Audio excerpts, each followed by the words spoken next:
wa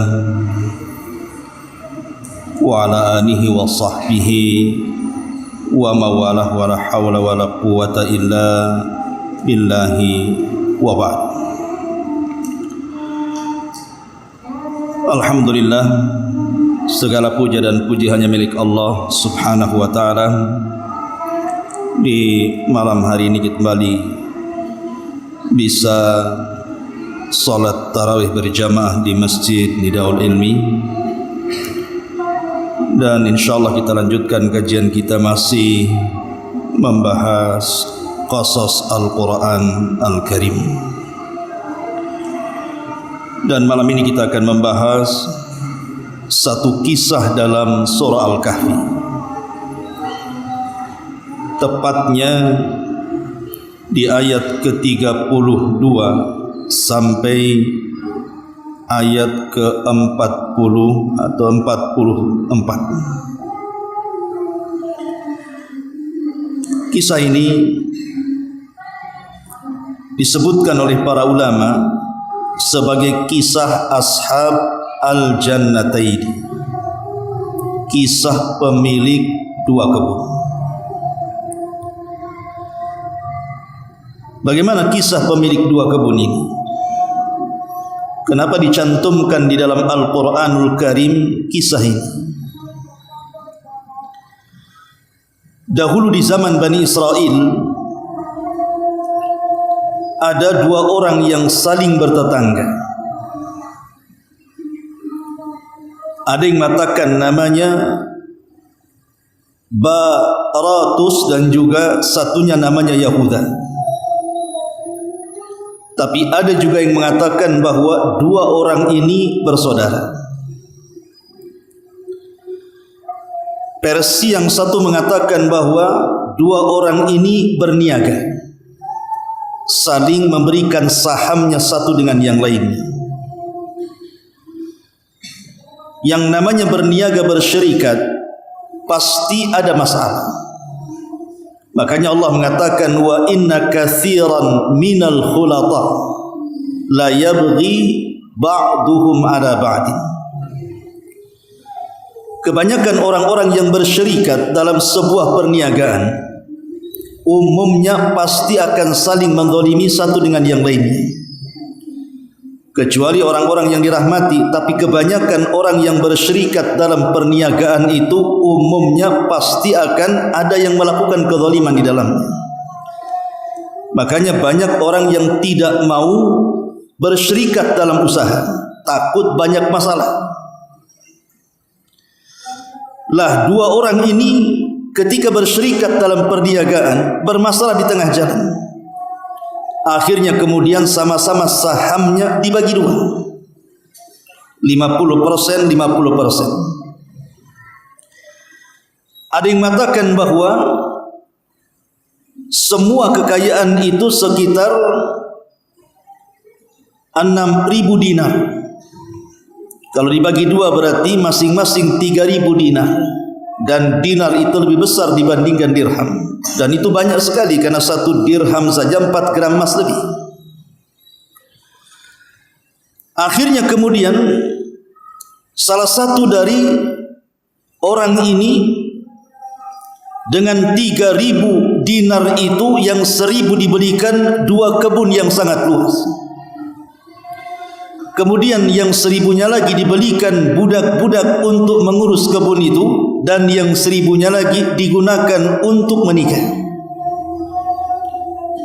Sementara kawannya yang bernama Yahuda itu justru seluruh kekayaannya diinfakkan.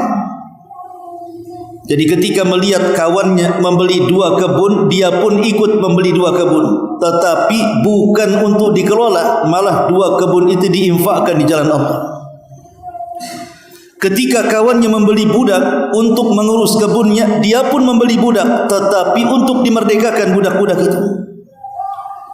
Ketika yang satunya kemudian digunakan untuk menikah, maka justru kekayaan kawan yang beriman ini malah disedekahkan kepada fuqara wal masakin. Jadi lihat di sini kontrasnya dua manusia ini. Yang satu menanam saham di dunia, yang satu menanam saham di akhirat. Sampai pada waktunya ketika kemudian orang yang menanam saham untuk dunia ini tiba-tiba kebunnya menjadi pesat dan maju, di mana dia letakkan di pinggir-pinggir kebun itu pohon-pohon kurma yang mengelilingi pohon-pohon anggur di dalamnya. Subhanallah, Allah Subhanahu wa taala mudahkan perekonomiannya, di mana Allah aliri air ke kebun itu tidak ada hentinya. Jadi dia tidak lelah mengurus kebun. Karena terkadang orang yang punya ladang atau sawah itu pusing dengan air, tapi ini tidak dipusingkan dengan air. Seolah-olah dia hanya menunggu kapan panen, setelah panen kemudian dipetik dan dijual. Hanya itu kerjanya. Dan Allah Subhanahu wa taala tidak pernah mengurangi hasilnya. Artinya tidak pernah ada hama, tidak pernah ada bencana, untung terus hidupnya. Akhirnya semakin hari semakin kaya, semakin hari semakin kaya raya. Sementara kawannya yang menginvestasikan seluruh kekayaannya untuk akhiratnya, Allah uji dengan kefakiran. Ma'asyiral muslimin yang dimuliakan Allah Azza wa Jal, kita teringat dengan kisah siapa? Abu Bakar. Abu Bakar Siddiq radhiyallahu an dalam perang Tabuk, dia menginfakkan seluruh hartanya kan? Sehingga di sini menjadi polemik para ulama, boleh enggak kita ini meniru Abu Bakar? Pamannya antum punya rumah, punya kebun, punya uang di rekening, kemudian diinfakkan semuanya, tidak tersisa kecuali hanya pakaian yang ada di badan. Maka ulama mengatakan ada dua pendapat. Pendapat yang pertama, kalau seandainya kita punya skill usaha, dengan menginfakkan seluruh harta itu tidak ada masalah, karena dia bisa mencari lagi, maka tidak mengapa, dan itu sesuatu yang sangat utama. Tapi pendapat yang kedua, kalau seandainya dia tidak punya skill usaha, ketika seluruhnya kemudian diinfakkan di jalan Allah, akhirnya dia miskin dan menjadi peminta-minta, maka tidak boleh menginfakkan semua hartanya, karena akan memadaratkan hidupnya.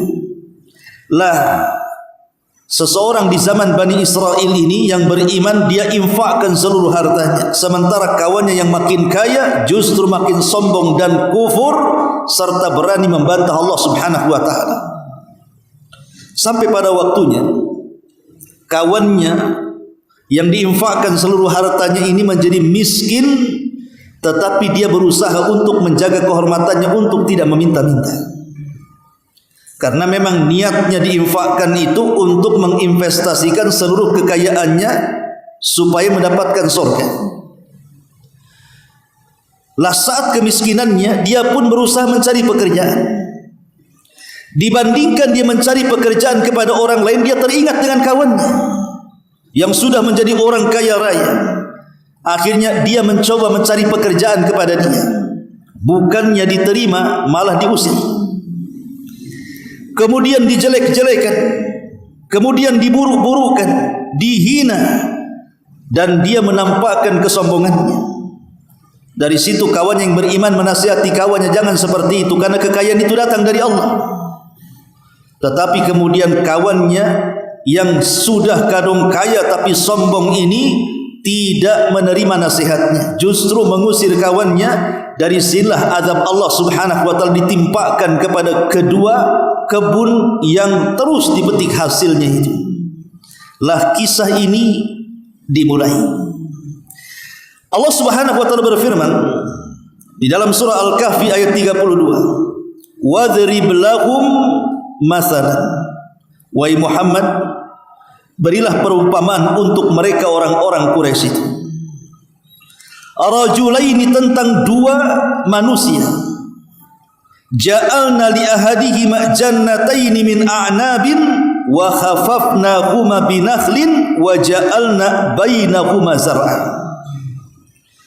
Kami beri kepada salah seorang dari keduanya yang kufur nikmat itu dua kebun anggur, dan kami kelilingi dua kebun anggur itu dengan pohon-pohon kurma yang menjulang besar, seolah-olah pohon kurma itu menjadi pagar daripada kebun itu. Lebih daripada itu, kami jadikan di antara dua kebun itu ladang yang subur. Coba Anda bisa bayangkan, ada 2 kebun yang sangat luas hektaran. Kemudian kebun ini dipagari dengan pohon kurma keliling.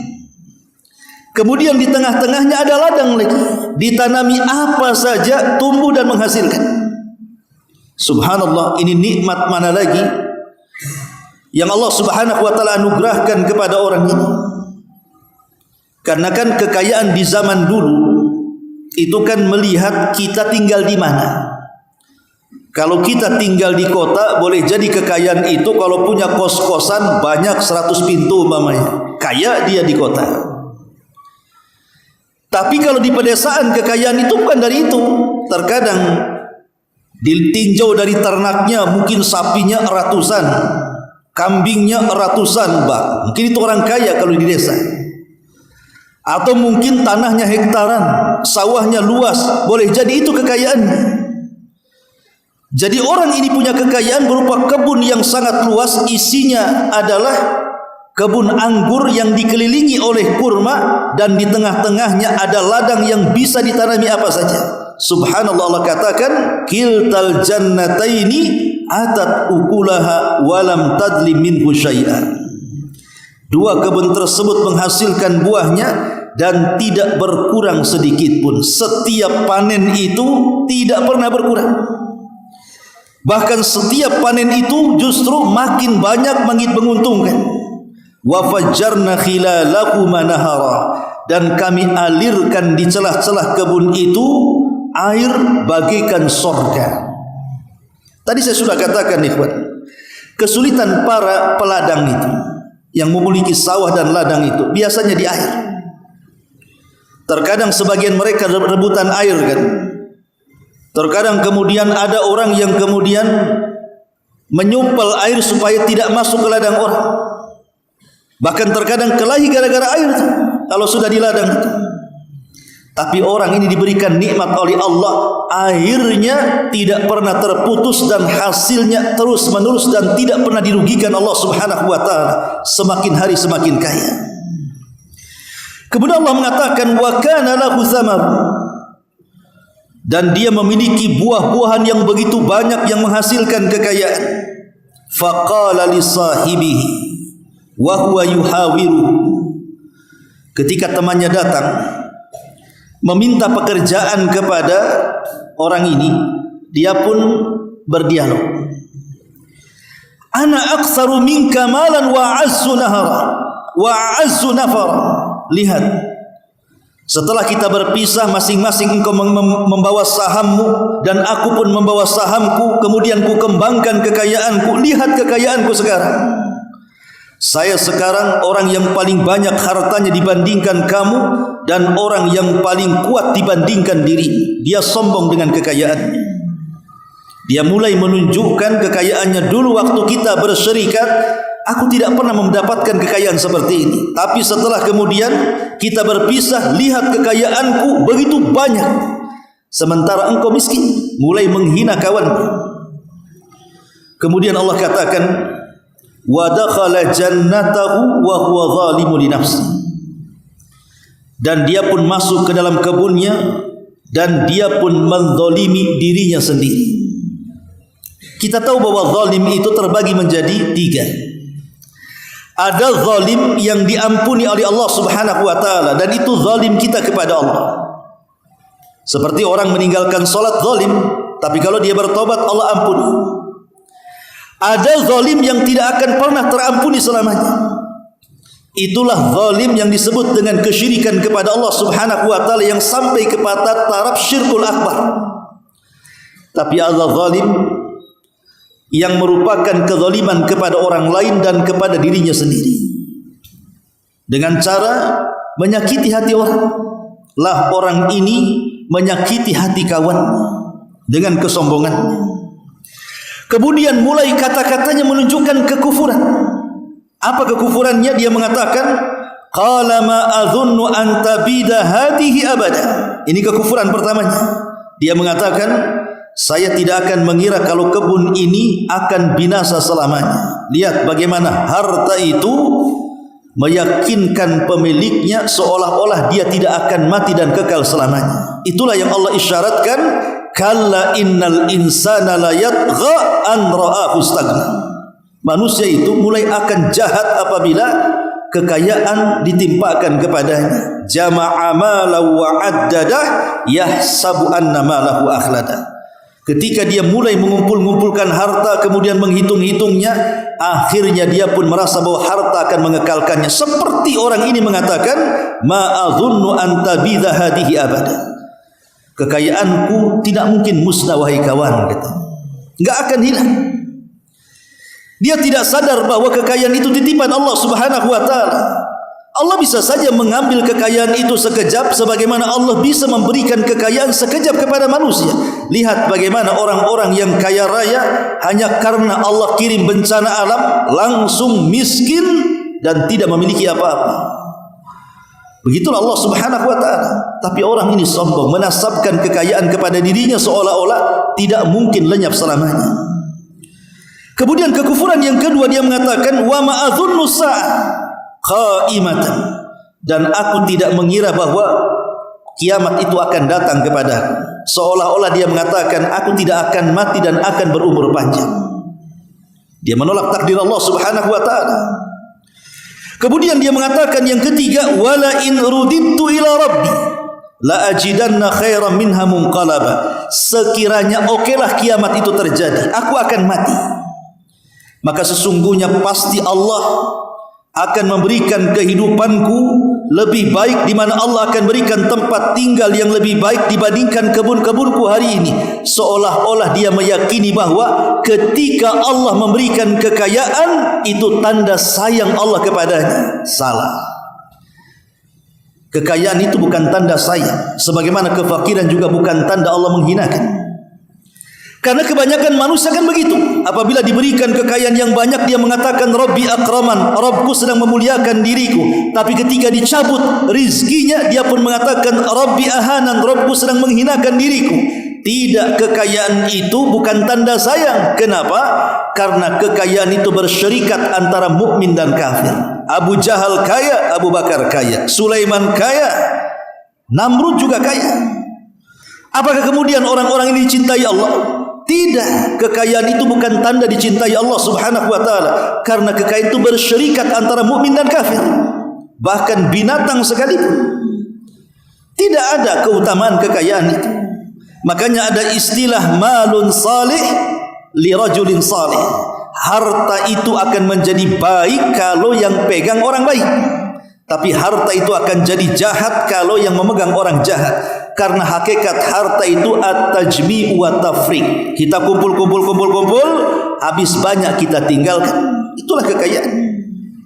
Coba lihat, ada para pengusaha itu, dari usia muda sampai tua dia bergelimang harta kekayaannya. Tapi setelah kekayaannya melimpah, kira-kira apa yang dinikmati dia? Tidak ada yang dinikmati kan? Apalagi kalau Allah Subhanahu wa taala timpakan kepada dia penyakit umpamanya. Betapa banyak orang-orang kaya yang tidak bisa menikmati mobilnya karena dia harus tinggal di kursi roda. Betapa banyak orang-orang yang tidak kaya itu tidak bisa menikmati makanannya.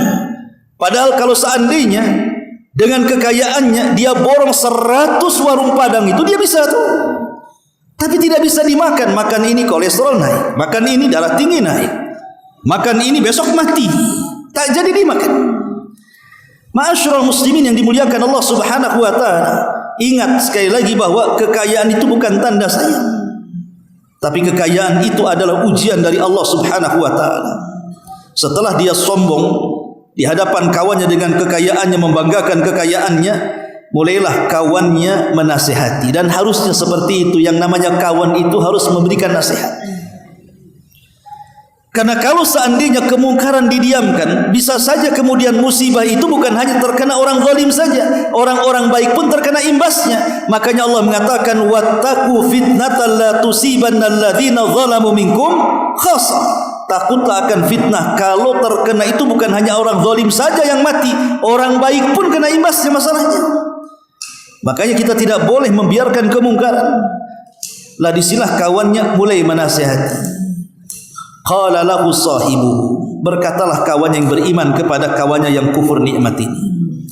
Wa huwa yuhawiru, akafarta billadzi khalaq min turabin thumma min nutfatin thumma sawwaka rajulan.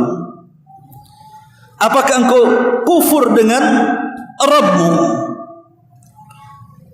yang telah menciptakan dirimu dari tanah, kemudian dari setetes air mani, kemudian membentuk dirimu menjadi seorang laki-laki yang sempurna dan berhasil? Seolah-olah dia mengatakan, dulu engkau terlahir itu tanpa harta. Tidak ada bayi yang lahir itu ujung-ujung kaya, itu loh, dari ceritanya.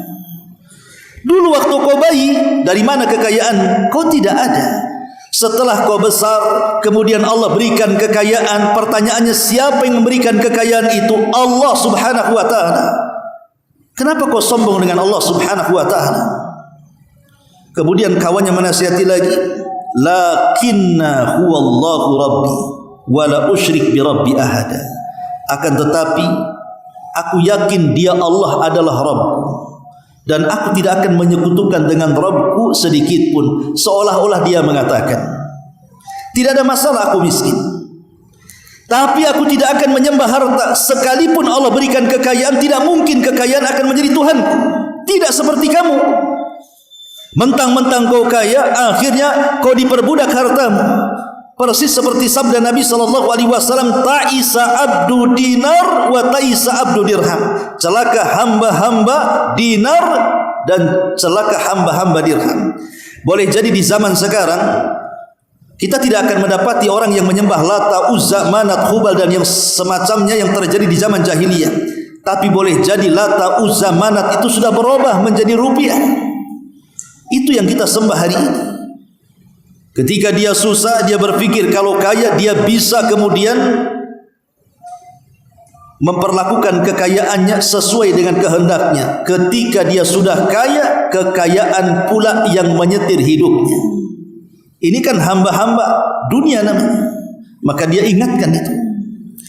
Kemudian Allah subhanahu wa ta'ala lanjutkan, walaula iddakhalta jannataka qulta ma sya Allah la quwwata illa billah in tarani ana aqallu minka malan wa walada.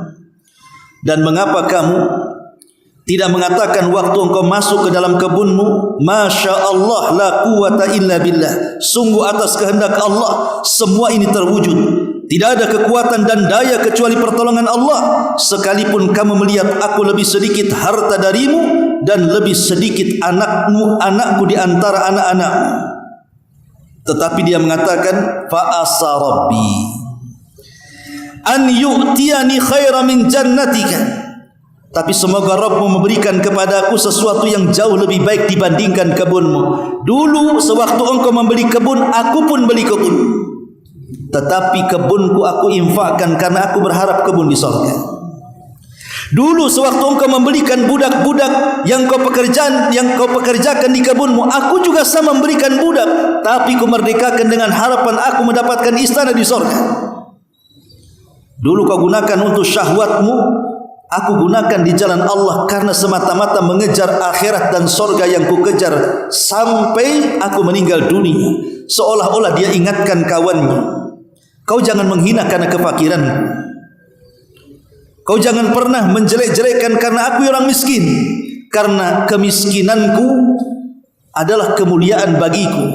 Dunia bagiku hanya sementara, tetapi surgalah yang akhir segala-galanya. Dia nasihati kawannya seperti itu. Kemudian karena dia sudah dizalimi, dia mendoakan keburukan kepada kawannya. Ingat, doa orang yang dizalimi itu mustajab. Apa doanya? Wa yursila 'alaiha husbanan minas sama fatusbiha sa'idan zalaqa aw yusbiha ma'uha ghaura falan tastati'a lahu talaba. Dia mengatakan, ingat satu hari nanti Allah akan mengirimkan petir kepada kebunmu dari langit sehingga dia menjadikan tanahmu menjadi tanah yang licin, tidak ada lagi tumbuh-tumbuhan di atasnya. Atau boleh jadi airnya akan surut ke dalam tanah dan engkau tidak mungkin sanggup untuk mencarinya. Doa yang dizalimi ikhwan itu melesat ke langit. Sekalipun orang yang dizalimi itu orang kafir sekalipun, Allah pasti menolongnya. Bukan karena kekafirannya, tetapi Allah tidak suka dengan kezaliman dan Allah suka dengan keadilan. Itu masalahnya. Apalagi yang dizalimi ini orang yang beriman. Lah ketika dia mendoakan doa buruk seperti itu, apa yang terjadi? Betul-betul Allah kirim bencana kepada kebunnya. Terbakar kebunnya sampai jatuh ke para-parapnya. Tidak ada satupun pohon kurma, pohon anggur dan ladangnya yang hidup yang bisa dipetik kembali. Sehingga Allah katakan wa uhita bi thamarihi, dan harta kekayaannya dibinasakan oleh Allah Subhanahu wa taala. Fa asbaha yuqallibu kaffaihi ala ma anfaqa fiha, maka dia membolak-balikan dua telapak tangannya, tanda menyesal atas apa yang telah dia belanjakan. Wa hiya khawiyatun ala urushiha, sedangkan pohon-pohon anggur itu roboh sampai kepada penyanggah-penyanggahnya. Wa yaqul, dan dia pun menyesal dan mengatakan ya laitani lam usyrik bi rabbi ahada, duhai kiranya aku tidak menyekutukan Rabbku dengan siapapun. Lalu apa kesyirikan yang dilakukan orang ini sehingga dia mengatakan aku tidak akan menyekutukan Allah? Kesyirikan yang ia lakukan karena dia terlampau menyembah hartanya sehingga dia sombong. Dengan kesombongan itu dia hina saudaranya. Itulah kesyirikan, kufur nikmat.